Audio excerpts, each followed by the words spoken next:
नमस्कार, हमारा नाम है समरीन और आपने देखना शुरू कर दिया है लाइव सिटीज। देखिए, कहा जाता है कि justice delayed is justice denied, लेकिन हर बार justice delayed is justice denied नहीं होता है। देखिए, आपको बीपीएससी 17वीं का वो प्रोटेस्ट तो याद ही होगा। आपको याद होगा कि किस तरह से पटना के गर्दनी बाग में अभ्यर्थी डटे हुए थे, सड़कों पर भी उतरे थे और आपने देखा था कि किस तरह से पुलिस ने उन्हें लाठियों से पीटा भी था। लेकिन आपको ये भी याद होगा कि बीपीएससी ने भी कार्रवाई की थी और किस तरह से कुछ अभ्यर्थियों को बीपीएससी ने डिबार कर दिया था। लेकिन बड़ी खबर पटना हाई कोर्ट से निकल के आ रही है। पटना हाई कोर्ट ने बीपीएससी के आदेश को रद्द कर दिया है।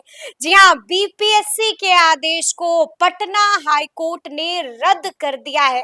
मामला क्या है, सब कुछ हम आपको तफसील के साथ इस वीडियो में बताएंगे। तो एक बार फिर से इस मुद्दे पर सीधी बातचीत करने के लिए हमारे साथ पटना हाई कोर्ट के जाने माने एडवोकेट देव प्रकाश जी हैं। सबसे पहले बहुत शुक्रिया बातचीत के लिए। जी धन्यवाद।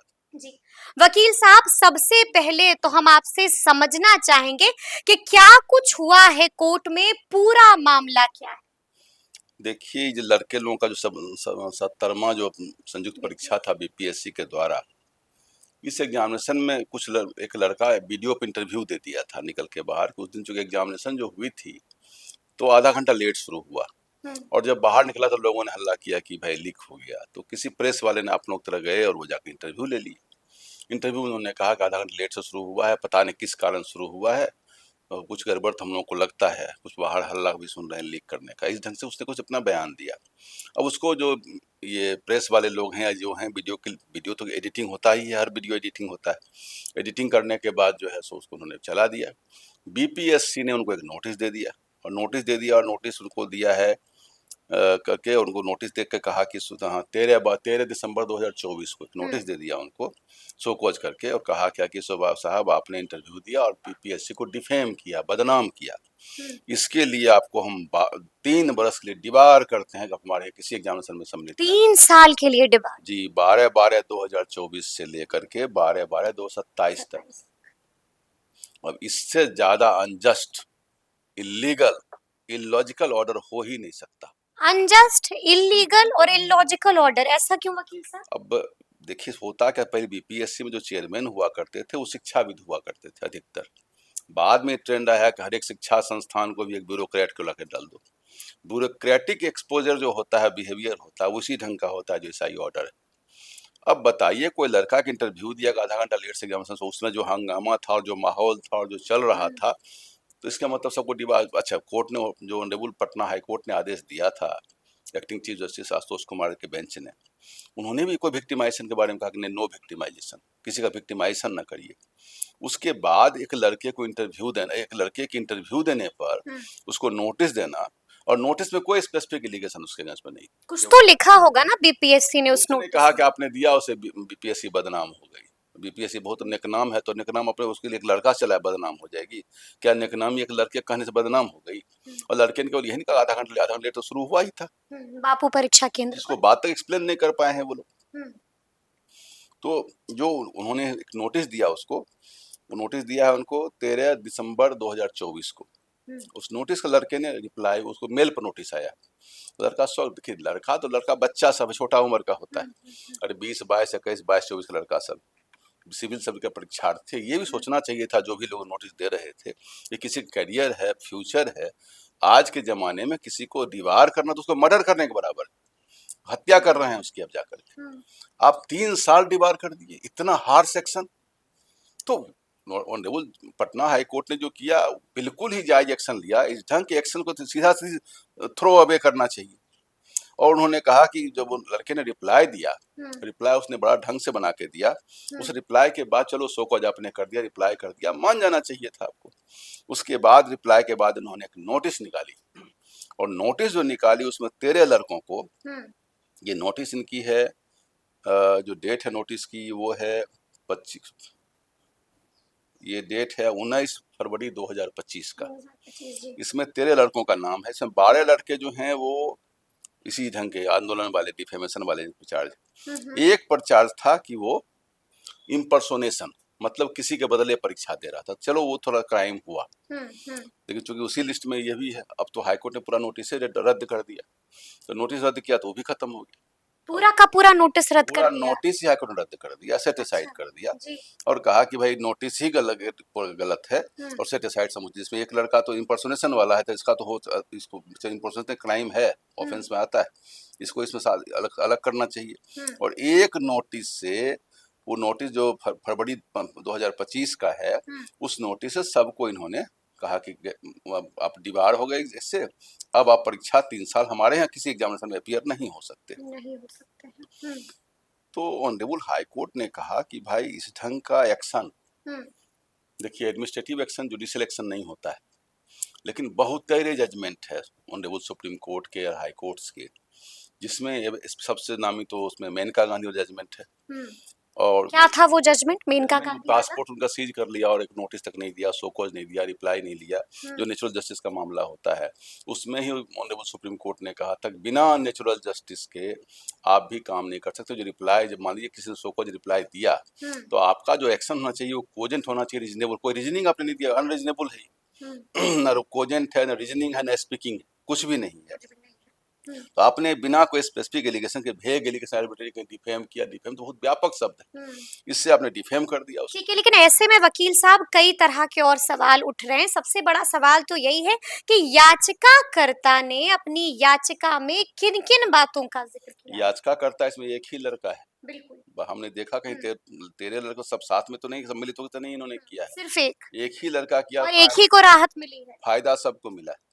अच्छा, फायदा सबको मिला है। क्योंकि जो ऑनरेबल हाई कोर्ट ने किया है वो नोटिस को ही रद्द कर दिया। उसने लिख रहा है कि it appears to be non speaking order, जो हमने शुरू में ही कहा आपको।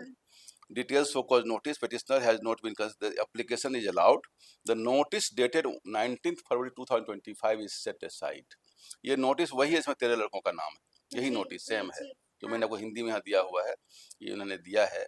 तो नोटिस वही है जो तेरे लड़कों का नाम दिया हुआ है। और इन लोगों को इसमें जिनको राहत मिली है तो नोटिस ही सेटिस्फाइड हो गया कंप्लीट।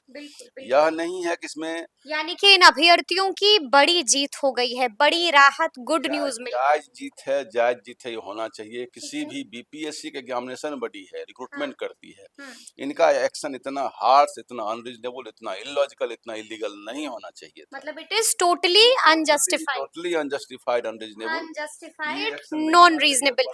लेकिन पटना हाई कोर्ट ने अपने आदेश में कहा था नो विक्टिमाइजेशन। बिल्कुल इसके बाद विक्टिमाइज करना किसी को और मेल करना और इस ढंग से करके जायज नहीं, दीवार हो जाइए, आप परीक्षा न दे पाइए, तो बहुत बड़े अधिकार। अगर तो सुप्रीम कोर्ट गया होता और हंगामा हो गया होता इसमें।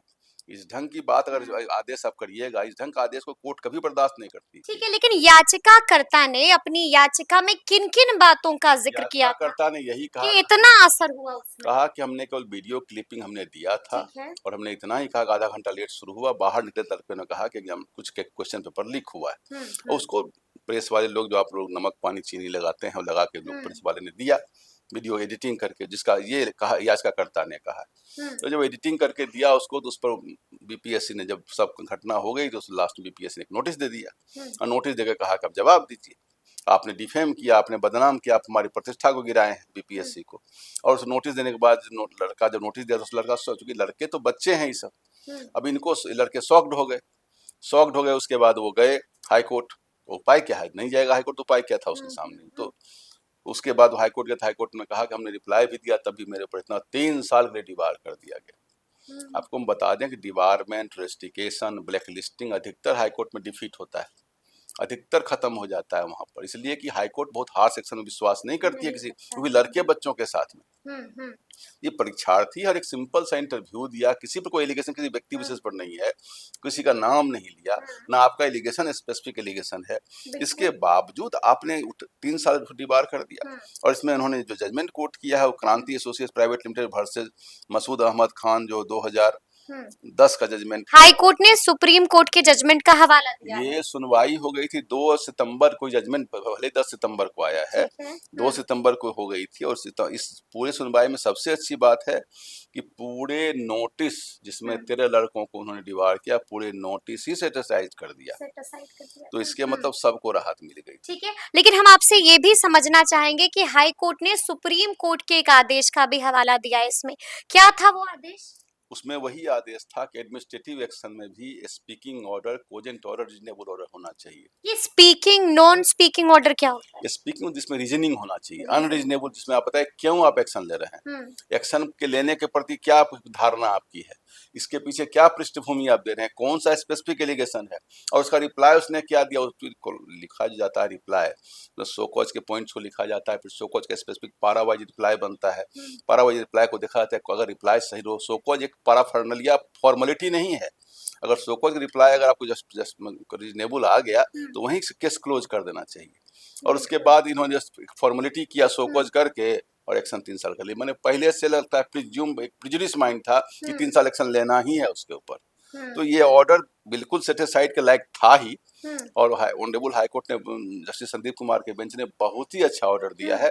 ये ऑर्डर एक्सपेक्टेड था, ये होना ही था, ये ऑर्डर होना ही था। लेकिन बीपीएससी ने भी तो कुछ तर्क दिया होगा ना वकील साहब, कुछ तो कहा होगा बीपीएससी ने भी, तो आयोग ने क्या जवाब दिया था, क्या तर्क दिया था? बीपीएससी ने अपना एडवोकेट रखा, उन्होंने यही कहा कि हमने हमारे पर इनका ये एलिगेशन है। बीपीएससी तर्क देने की पोजीशन इस केस में थी भी नहीं।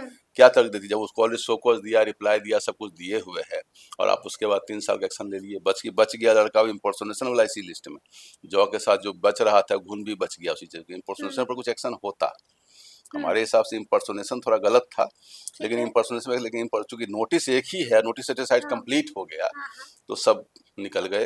अब होता बीपीएससी उसको अपनी तरह से इंटरप्रेट करे, क्या करे, तो फिर लोग चला जाएगा हाई कोर्ट, क्योंकि नोटिस वन सेटिसाइड अगर है तो फिर रिव्यू में जाइए उसको लेकर के कि भाई एक लड़का इम्पर्सोनेशन वाला वो कैसे हो गया, तो वो अलग बात है।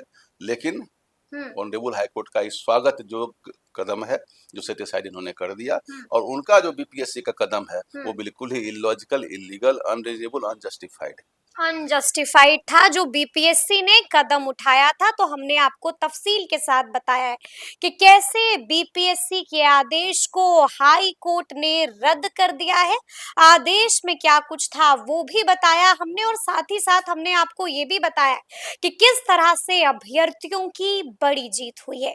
तो फिर ये पूरी बातचीत, ये पूरी चर्चा और ये पूरा वीडियो आपको कैसा लगा है, कमेंट करके हमें जरूर बताइएगा। तो ऐसे तमाम अपडेट्स के लिए बिल्कुल ऐसे ही हमारे साथ बने रहिएगा और देखते रहिएगा लाइव सिटीज। बहुत शुक्रिया।